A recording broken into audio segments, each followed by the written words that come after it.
What's up, guys? Podcast from the deer stand slash. This is the big stand. It was raining, so I decided to come in. Went and checked some trail cameras. Wasn't feeling good at work, which works out great because it's still rifle season, and I haven't done any rifle hunting yet. It's been too hot. We fished last week, so that's what the podcast is going to be about.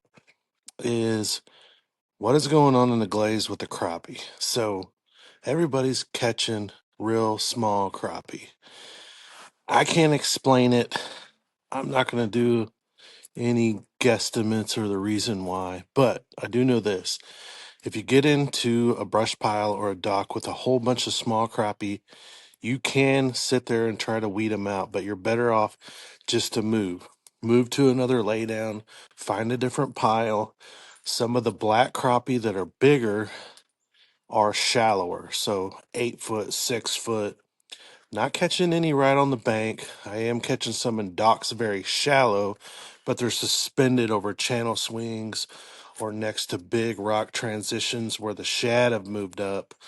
And there's a lot of crappie suspended way up in the water column. So you might catch them 1, 2 feet down. They're very, very shallow.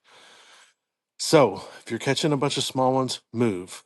Move till you find the ones that you're looking for. Now, there might be a giant mixed in with some 10 or 12 inchers, but for the most part, they're schooling up by size. So if you're catching a bunch of non-keepers and you want some 10 inchers, move. What are we catching them on? Anything you want. It's not a problem catching them.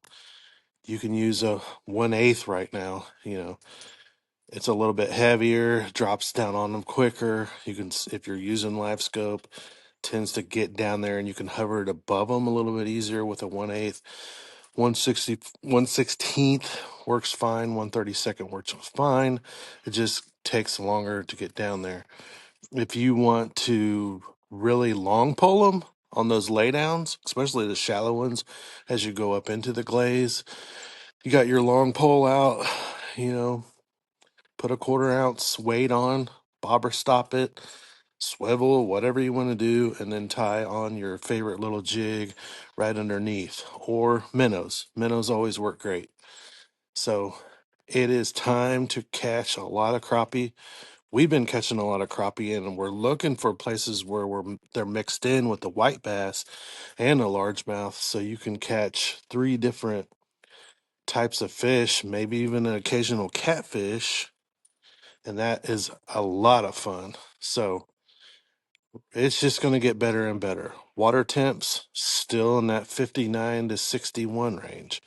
They really haven't dropped. It hasn't been getting that cold. We haven't had a real good cold snap. So it's been lingering about that 60-degree mark for at least a couple weeks.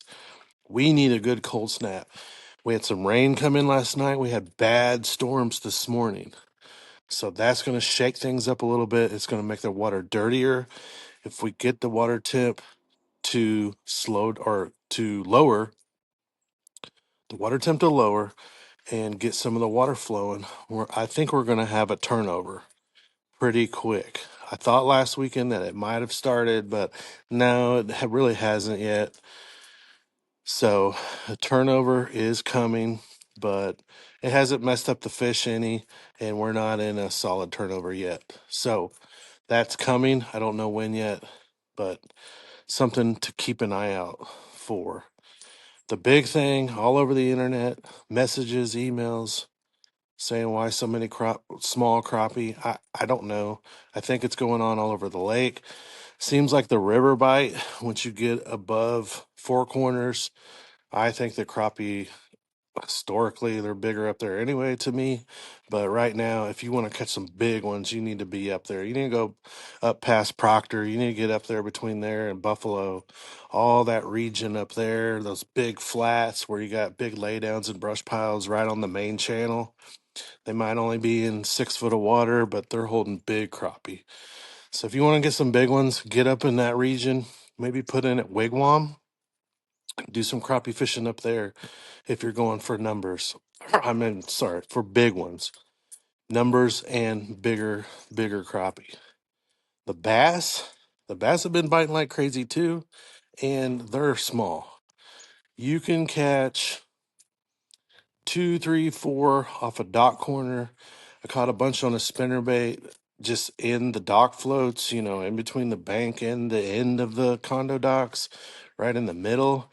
It seems like when they're set up on the floats that they're going to eat bluegill or shad, whatever the opportunity comes by them, but they're set up for that. So it's a lot of fun, just not catching very many big ones doing that either.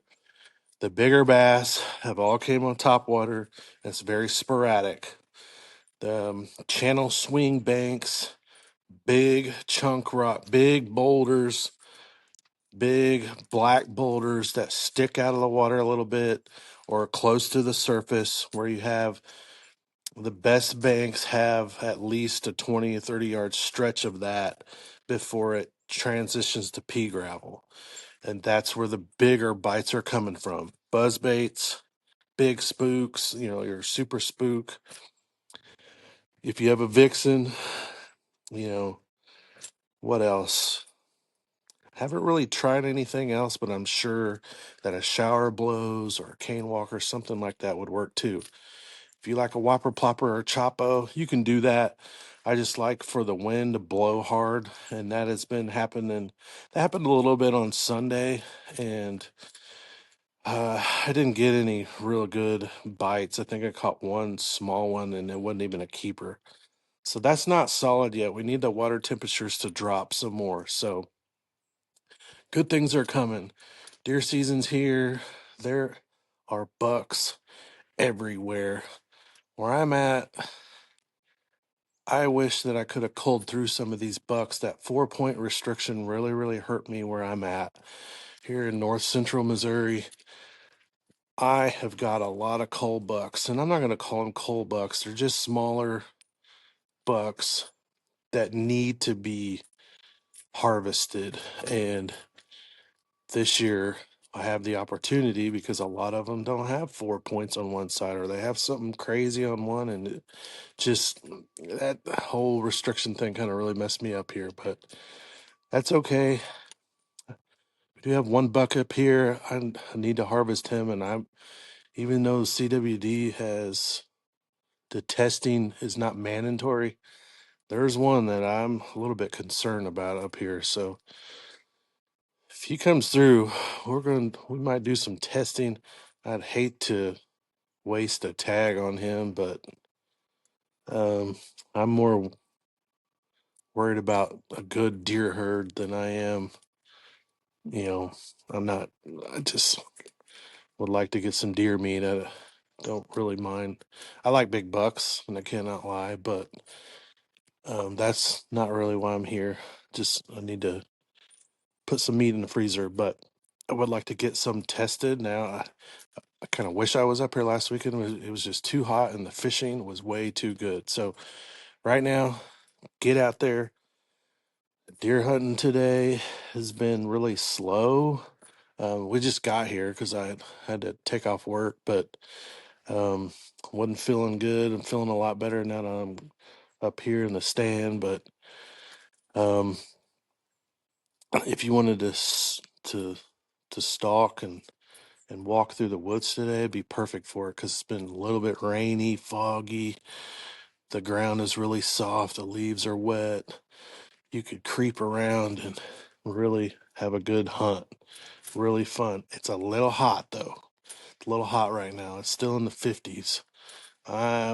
We need a cold snap for the fishing and the hunting. But anyway, be safe, and I hope that everyone catches a big fish or gets the deer they're looking for. But for us this weekend, it is deer season.